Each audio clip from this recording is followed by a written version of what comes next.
నమస్తే తెలుగు న్యూస్కి స్వాగతం.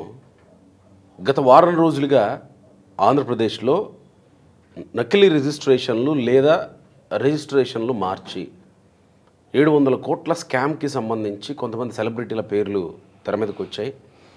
వాళ్ళు ఈ మధ్యకాలంలో నిన్న మొన్న కొన్ని టీవీ ఛానల్స్ ఇంటర్వ్యూల్లో కూడా ప్రత్యక్షం అవుతూ వస్తూ ఉన్నారు. ఎవరికి వాళ్ళు వాళ్ళ వర్షన్ వినిపించుకునే ప్రయత్నం చేస్తూ ఉన్నారు.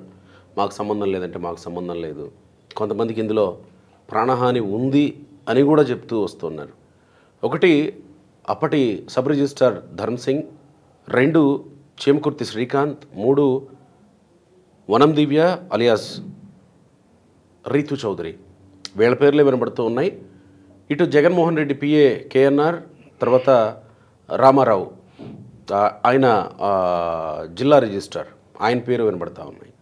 ఈ కథ అంతటిలో కుట్ర ఎక్కడి నుంచి ఉంది, అసలు ఎక్కడి నుంచి ఎటువైపుగా వెళుతుంది, ఇప్పటి వరకు అరెస్టులు ఎందుకు జరగలేదు, పాయింట్ బ్లాంక్లో గన్నుబెట్టి డాక్టర్ సుధాకర్ గతి మీకు పట్టిస్తానని చెప్పి సబ్ రిజిస్ట్రార్ ధర్మసింగ్ని బెదిరించి ధర్మసింగ్ మీద ఏసీబీ రైట్స్కి పంపించి ఇంత చేస్తే ఇప్పటి వరకు ఎందుకు బయటికి రాలేదు, ఇప్పుడు ఎలా బయటకు వచ్చింది, దీని వెనక కథ కమమిషి ఏంటి?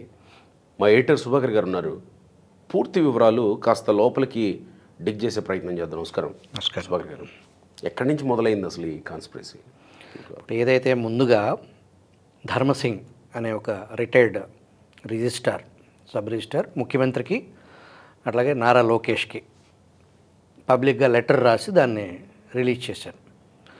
ఆ లెటర్ రాసిన విధానంలో నాది పలానా, మా ఊళ్ళో ఒక పురాతన దేవాలయాన్ని చందాలు వసూలు చేసి మేము దాన్ని బాగు చేసాం అనేది అతని గురించి చెప్పుకునే ఉద్దేశంతో మేము హైందవ ధర్మం కోసం పాటుపడుతున్నాం, కట్టుబడ్డాం అనేలాంటి నేరేషన్ ఇచ్చుకుంటూ ఒక అందమైన అద్భుతమైన కట్టుకథని, అసంబద్ధమైన వాదనని తీసుకుని బయటికి రిలీజ్ చేస్తే గడిచిన వారం రోజుల నుంచి దాంట్లో ఆ లెటర్లో ముఖ్యంగా జగన్ పిఏ కేఎన్ఆర్, భారతిరెడ్డి సంబంధించిన పేరు, వైసీపీకి సంబంధించిన సజ్జల పేరు వీళ్ళందరినీ ఇంక్లూడ్ చేసేటప్పటికి వీళ్ళందరూ నన్ను బలవంతంగా భయపెట్టి నాకు ప్రాణహానిని కల్పించి బలవంతంగా నా చేత చేయించారు, దీంట్లో నా తప్పేమీ లేదు, ఇది జరగడానికి కారణం వీళ్ళట్టు చేయించారు అనేదాన్ని ఆ లెటర్లో ఎస్టాబ్లిష్ చేస్తే అది సోషల్ మీడియాలో కానీ మెయిన్ స్ట్రీమ్ మీడియాలో కానీ విపరీతంగా ప్రచారం కల్పించబడింది. అయితే అసలు దీంట్లో నిజమేంటి, లోతేంటి అనేది మనం తెలుగు ఒక పరిశోధాత్మక కార్యక్రమం కింద మనం దాన్ని టేకప్ చేసాం. వాస్తవానికి ఎవరైతే ఈ ధర్మసింగ్ ఉన్నారో ఆయనకి కొలీగ్ జిల్లా రిజిస్ట్రార్గా పనిచేసినటువంటి ఆడిట్ రిజిస్ట్రార్గా రామారావు అని చెప్పేసి ఒక జిల్లా రిజిస్ట్రార్. వీళ్ళిద్దరూ కూడా రిజిస్ట్రేషన్ శాఖలో ఉమ్మడి కృష్ణా జిల్లాలో ఇది ఒక ల్యాండ్ మాఫియాకి సంబంధించి ఇద్దరూ కూడా నిందితులే. ఇద్దరూ కూడా అక్కడ లోకల్గా మనం ఏం జరిగింది అనేది ఎంక్వైరీ చేస్తే ఈ రిజిస్ట్రేషన్లో కాదు, దీనికి ముందు వాళ్ళ ట్రాక్ రికార్డ్ మొత్తం కూడా ఇదే తప్పుడు పనులు, ఇవే అవినీతి కాలకోట విషనాగులతో వీళ్ళు కలిసి మమేకమయ్యి వీళ్ళ ఇష్టంతో డబ్బులు ఇస్తే ఏదైనా నీ బిల్డింగ్ నా పేరు మీద చేయమన్నా, ప్రభుత్వ ఆస్తి నీ పేరు మీద చేయమని వాళ్ళు చేసేస్తారు. వాళ్ళకి కావాల్సిన డబ్బులు. దానికి రిలవెన్స్ ఉందా, అసలు ఎలా చేస్తారు ఏంటి వ్యవహారం, వాళ్ళు తేడా వస్తే కోర్టుకు వెళ్తారు, కోర్టులో జుట్టు పీక్కుంటారు. ప్రస్తుతం వీళ్ళకి కావాల్సిన డబ్బులు వీళ్ళకి ఇస్తే ఎవరి ఆస్తి ఎవరికైనా చేసేస్తారు వీళ్ళు. ఏదైతే ధర్మసింగ్ ఆరోపణ ఉందో పలానా వాళ్ళు చేయించారు అనేది 1% కూడా దాంట్లో నిజం లేదు. వీళ్ళంతా కలిసే చేశారు. దీంట్లో ఇంకా ఆశ్చర్యకరమైన అంశం ఏంటంటే ఎవరైతే శ్రీకాంత్ అనే అతను, చేమకుర్తి శ్రీకాంత్ సమ్ రీతు చౌదరి భర్త, అతను ఈ జిల్లా రిజిస్ట్రార్ అయితే ఎవరైతే ఉన్నారో రామారావు బినామీ అతను. ఇతను వైసీపీ నాయకుల బినామీ కాదా? వాస్తవానికి ఆ తర్వాత వైసీపీ వాళ్ళకి తెలిసి వాళ్ళు లైన్, ఇప్పుడు జనరల్గా రాష్ట్రంలో జరిగేది ఏంటంటే అది వైసీపీ జమానాలో గడిచిన 5 సంవత్సరాల జగన్మోహన్ రెడ్డి పాలనలో తన పార్టీ ఎమ్మెల్యేలు కానీ తన పార్టీ మంత్రులు కానీ తాడేపల్లి ప్యాలెస్కి తెలవకుండా ఏవైనా జరిగితే అవినీతి మాకు తెలవకుండా మీరు అవినీతి చేయడానికి వీల్లేదు. మీరు అవినీతి చేయడానికి కాదు, మీరు అవినీతి చేయడానికి వీల్లేదు కాదు సుమి, మీరు చేస్తే చేసుకోండి, మాకు తెలవకుండా చేయడానికి వీల్లేదు అంటే మా వాటా మాకు ఇచ్చి మీరు చేసుకోండి అనేది నేరాలని అవినీతిని వ్యవస్థీకృతం చేసి సెంట్రలైజ్ చేసి 175 నియోజకవర్గాలని ఒక పులివెందుల్లాగా కంట్రోల్లో పెట్టి ధర్మసింగే ఆడియోలో చెప్పాడుగా, కసిరెడ్డి రాజేంద్రనాథ్ రెడ్డికి కూడా నేను పంపించాను, అప్పుడు డీజీగా ఉన్నాడు ఆయన, ఏసీబీ డీజీగా ఉన్నాడు. ఇదంతా కూడా ఈ ఎవరైతే ఈ శ్రీకాంత్ అనే అతను రిజిస్ట్రార్ రామారావు బినామీ అంటే ఏ స్థాయిలో వీళ్ళు ఇన్వాల్వ్ అయ్యారనేది దాంట్లో ఇతనికి కూడా వాటా ఉంది. ధర్మసింగ్ కూడా ఆ పాపంలో ఉద్దేశపూర్వకంగా ఇన్వాల్వ్ అయ్యాడు. వీళ్ళంతా ఒక ఒక ఒక జట్టు, వాస్తవానికి వీళ్ళు కలిసి చేసిన వ్యవహారం ఇది. అది తర్వాత బయటకు వచ్చి ఆనాటి ప్రభుత్వ పెద్దల దృష్టిలో పడి మీరు ఒక్కళ్ళే కొట్టేటువంటిరా, మాకు వాటాలు లేవా అనేది వాళ్ళు అంటే అనుండొచ్చు. దాన్ని నెక్స్ట్ లెవెల్కి వీళ్ళ దగ్గర నుంచి వాళ్ళు తీసుకునే ప్రయత్నం వ్యవహారం దానికి సంబంధించి ఇప్పుడు ప్రభుత్వం, కూటమి ప్రభుత్వం విచారణలో తేలాల్సిన అంశం. ప్రాథమికంగా ఆ 700 కోట్ల ఆస్తి మాత్రమే కాదు, అంతకుముందు వీళ్ళ టెన్యూర్లో వీళ్ళ పదవీ కాలంలో వీళ్ళు చేసిన దుర్మార్గాలు, వీళ్ళు చేసిన అనైతిక రిజిస్ట్రేషన్లో కోకొల్లలు. దీంట్లో ఎవ్వరూ పత్తిత్తు కాదు, అందరూ నిందితులే, అందరూ నేరస్తులే. అయితే ఇతను ఎందుకు ఇప్పుడు ధర్మసింగ్ నేను ధర్మాత్ముడిని, నేను పుణ్యాత్ముడిని, నన్ను అమాయకంగా ఇట్లా బయలు చేశారనేది ఏదైతే ఉందో జనరల్గా మనం చూస్తూ ఉన్నాం గడిచిన 10 సంవత్సరాల నుంచి. ఒక అవినీతిపరుడు ఒక పార్టీలో ఉంటాడు, ప్రభుత్వం పోద్ది, ఆ పార్టీ కండువా కప్పుకుంటే వాషింగ్ మిషన్లో వేసి బయటికి తీసినట్టు తెల్లగా తలతల్లాడతా బయటకు వచ్చేస్తాడు. ఇక్కడ ఒక రాజకీయ నాయకుడు ఏం చేస్తున్నాడో వాడి కేసుల నుంచి బయటపడటం కోసం పార్టీ కండువా మార్చేస్తే వాడు సేఫ్ జోన్. అట్లాగే ఈ ధర్మసింగ్ ప్లాన్ సేమ్. ఒక రాజకీయ నాయకుడు ఏం చేశాడో ఏం చేస్తున్నారో అదే ఫిలాసఫీలో వాళ్ళ మీద ఆరోపణ చేసేస్తే జగన్మోహన్ రెడ్డి మీద, భారతి మీద, కేఎన్ఆర్ మీద ఆ స్థాయిలో ఆరోపణ చేసేస్తే ఈ కూటమి ప్రభుత్వం ఇతన్ని సాక్షిగా తీసుకుని ఆ కేసు నుంచి ఆల్రెడీ ఇతని మీద ఏసీబీ కేసు ఉంది. ఇందాక చెప్పినట్టు ఏసీబీ కసిరెడ్డి రాజేంద్రనాథ్ రెడ్డితో సహా డబ్బులు వెళ్ళటం అంటే ఆంధ్రప్రదేశ్లో ఇప్పుడే కాదు, గడచిన కొన్ని సంవత్సరాలుగా, కొన్ని డెకేడ్స్గా ఉమ్మడి రాష్ట్రంలో కూడా ఏసీబీ అనే దానికి సంబంధించి రిజిస్ట్రేషన్ శాఖ పర్టికులర్గా వాల్యూమ్ 1000 కోట్లలో రిజిస్ట్రేషన్ జరిగే వ్యవహారం. ఇక్కడ మీకు అడ్డొస్తున్నా, ఒక్క ఇబ్రహీంపట్నం గురించి కాదు చర్చ జరుగుతుంది. వైజాగ్, రాజమండ్రి బయటపడిందేమో ఇబ్రహీంపట్నం వ్యవహారం, అక్కడ కూడా వీళ్ళు చేయించారా? ఎక్కడైనా చేయించగల నెట్వర్క్ ఈ రామారావు అనే అతను ఎవరైతే ఉన్నారో అతనికి డైరెక్ట్గా నేరుగా స్టాంప్స్ అండ్ రిజిస్ట్రేషన్స్ ఐజీతో కనెక్షన్ ఉంటుంది. ఆ ఐజీ ఆఫీస్కి వెళ్ళాల్సిన డబ్బు స్టేట్ వైడ్గా ఈ రామారావు అనే అతను కలెక్షన్ ఏజెంట్.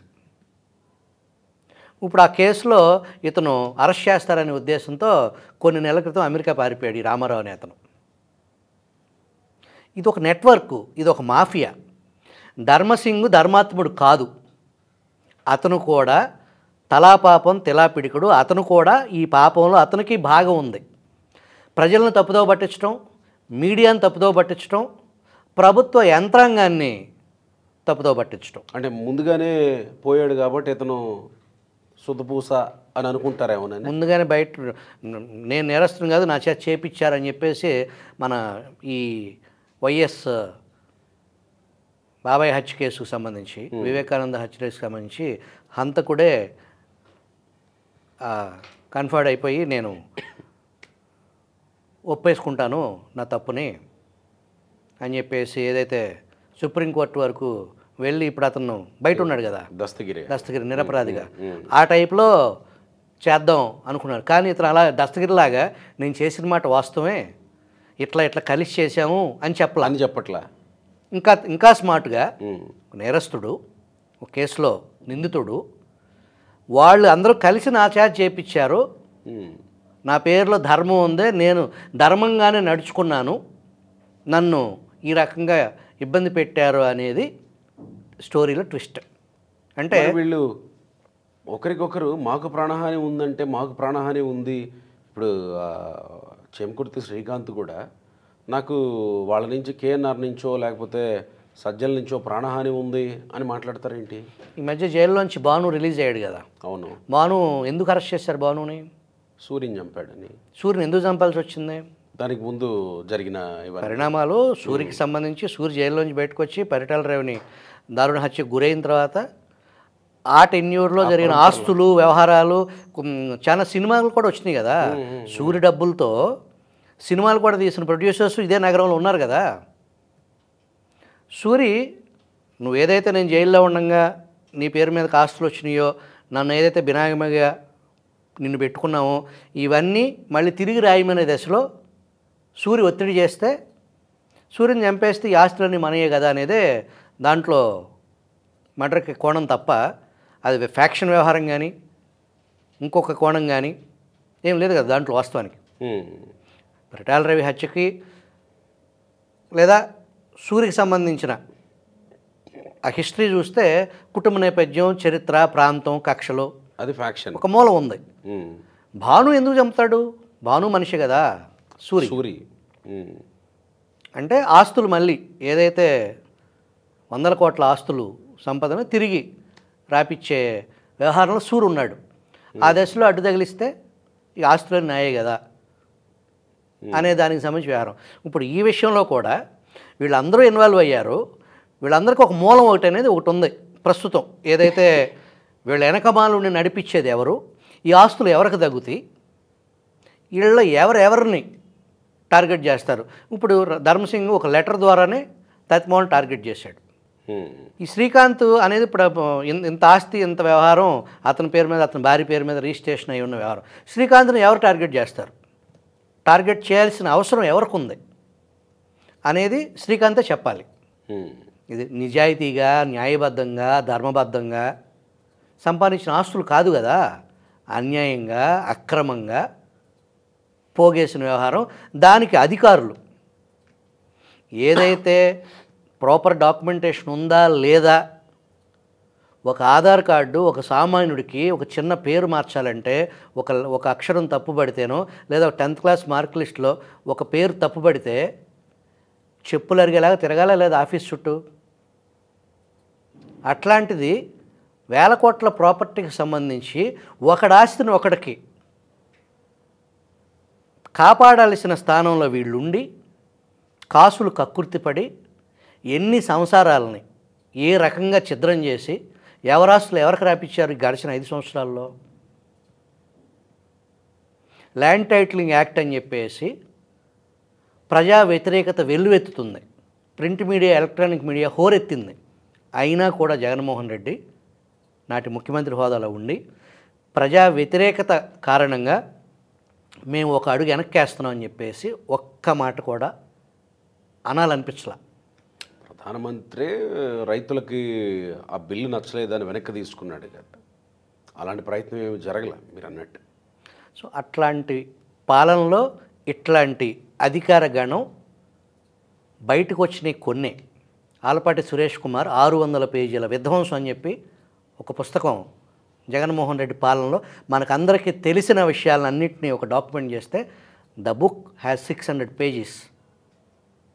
ఇప్పుడు కూటమి ప్రభుత్వం వచ్చిన తర్వాత బయటపడుతున్న దారుణాలు ఇంకొక 2-3 పుస్తకాలు, ఇంకొక 2-3 600 పేజీలు పుస్తకాలు రాసే పరిస్థితి. తవ్విన కొద్ది వాల్యూమ్ 2 రాయాలి, అయితే 2 రాయాలి, 3 రాయాలి. వాల్యూమ్ 2 ఒక్క వైజాగ్కే సరిపోద్ది. వైజాగ్లో వీళ్ళు జల్లెడి పట్టారు, వాస్తవానికి అణువు జల్లెడి పట్టారు. మనం ఒక మీటింగ్ కవర్ చేయడానికి విజయనగరం వెళ్ళాం. వెళ్ళినప్పుడు మనం వైజాగ్లో హోటల్లో ఉన్నాం మన ఇద్దరం. కరెక్ట్. ఆ హోటల్కి కోతవేటు దూరంలో, which is very expensive area వైజాగ్లో, ఈ స్థలం పోలీసు వారికి చెందినది, ఆక్రమించిన వాళ్ళు, అతిక్రమించిన వాళ్ళు శిక్షార్హులు అని చెప్పేసి పోలీసు శాఖ ఒక ప్రైవేటు వ్యక్తి లేదా some other government property this belongs to అని లేకపోతే కోర్టు వ్యవహారంలో ఉంది అని చెప్పేసి ఆ సమాచారం వేరు. ఇది పోలీసు వారి స్థలం అని చెప్పి పోలీస్ శాఖ పెట్టుకోవాల్సిన దౌర్భాగ్య స్థితి.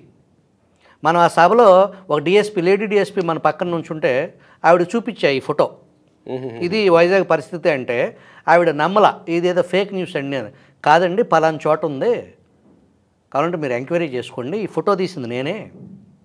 అది పరిస్థితి. అట్లా వైజాగ్ అమరావతికి అవకాశం లేదు. రైతులు భూములు ఇచ్చారు, ఆ కొనుక్కున్నోళ్ళు కూడా మళ్ళీ గవర్నమెంట్కి ఇవ్వాలి దాన్ని. అవును కదా. అట్లా ఆ ట్రాన్సాక్షన్స్ అనేది అమరావతిలో ఇన్వెస్టర్స్, దానికి ఒక పద్ధతి, ఒక ప్రాసెస్ ప్రకారం నడిచింది. వాళ్ళ భూతాహం తీర్చుకోవడానికి అమరావతిలో అవకాశం లేదు. అందుకని ఉద్దేశపూర్వకంగా సంవత్సరం ముందే వైజాగ్ మీద పడ్డారు. ఆశ్చర్యకరంగా ఇవి ఎస్సీలకి బీసీలకి ఇచ్చే ల్యాండ్స్ ఉన్నాయి కదా, అసైన్డ్ ల్యాండ్లో అదొక కాన్స్పిరసీ, అదొక పెద్ద కుట్ర.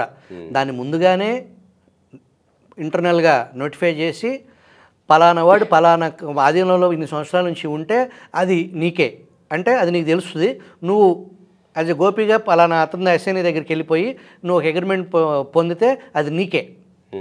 దానికి సంబంధించి రాష్ట్ర వ్యాప్తంగా ఉన్న ఈవెన్ అమరావతి లంక భూములు, వైజాగ్ చుట్టుపక్కల కొండలు కోనల్లో ఉన్న భూములు గతంలో ఇందిరాగాంధీ టైం నుంచి నేటి విభజిత ఆంధ్రప్రదేశ్ వరకు ఏదైతే మిగులు భూములు పంచబడి పేదలకి పంచబడిన ఉన్నాయో ఆ భూములన్నీ కూడా అమ్ముకోవటం అనేది ఒక నిమిషంలో జరిగే పని.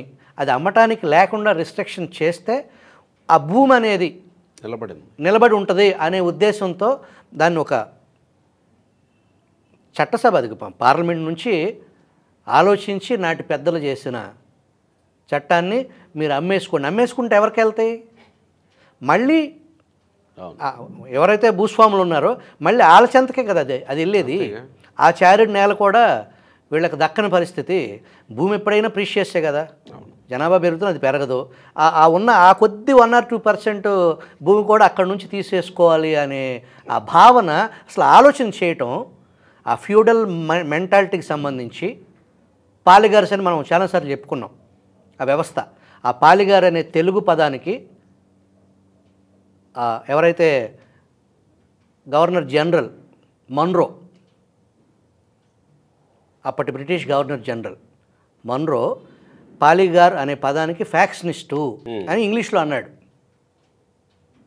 నాటి పాలిగార్, నాటి ఫ్యాక్షనిస్టుల ఆ తరం పాలిగార్లు ఏదైతే వికృతమైన పాలన చేసిన పాలకులు ఉన్నారో ఆ పాలిగార్ల వారసత్వాన్ని పుణుకుపుచ్చుకున్న జగన్మోహన్ రెడ్డి ఆ అసైన్ ల్యాండ్స్ కూడా వాళ్ళ దగ్గర నుంచి లాగేసుకోవడానికి ఒక పద్ధతిగా, ఒక ప్రణాళికాబద్ధంగా ముందుకెళ్ళారు. ఏకంగా సిఎస్ మీదే ఆరోపణలు వచ్చాయి కదా, శ్రీకాకుళం పోయాడు, దాన్ని ప్రింట్ మీడియా సాక్ష్యాధారాలతో నిరూపించింది. దాని సంబంధించి జనసేన మూర్తి కార్పొరేటర్ మూర్తి చాలా అద్భుతంగా అతను ఒక జర్నలిస్ట్ మాదిరి ఇన్వెస్టిగేషన్ చేసి, ఆయన లాయర్ అనుకుంటా, దాన్ని బయటకు తీశాడు ఆయన వాస్తవాన్ని.